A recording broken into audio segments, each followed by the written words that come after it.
Himara, prej të paktën 3 dekadash, është kthyer në fushë beteje të partive politike.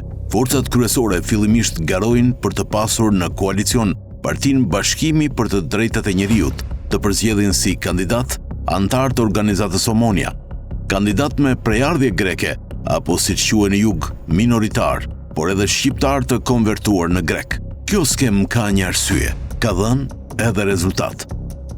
2 apo 1 ditë para ditës votimit, në pikat doganore të jugut, vjetre fluksi shtuar makinash apo autobusësh që hyjnë në Shqipëri. Shumica janë votues me mision, të votojnë kandidatin që i lidh me shtetin grek, ku prej vitesh jetojnë.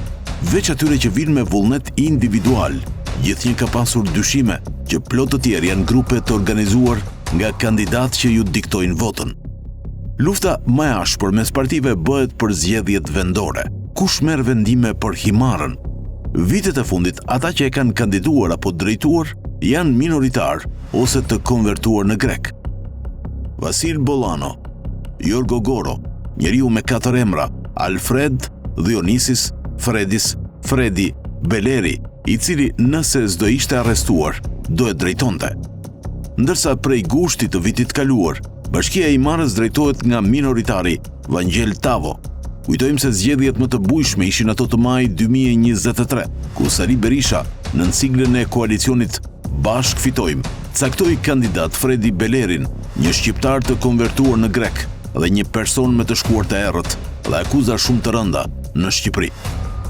2 ditë para ditës së votimit, ai u prangos për korrupsion aktiv në zgjedhje, edhe pse në burg Beleri fitoi përballë Jorgo Goros.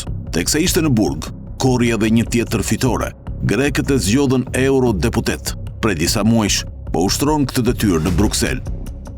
Zgjedhjet në Himar u ribën vitin e kaluar. 2 minoritar të tjerë u vunë përballë. Rama vendosi Vangjel Tavon, ndërsa Berisha caktoi Petro Gjikurian, i cili sipas historian Ardit Bido, njihet si person i lobit grek në SBA, të drejtuar nga anti-shqiptari Nicolas Gage, që për disa vite me radhë ishte non grata në Shqipëri.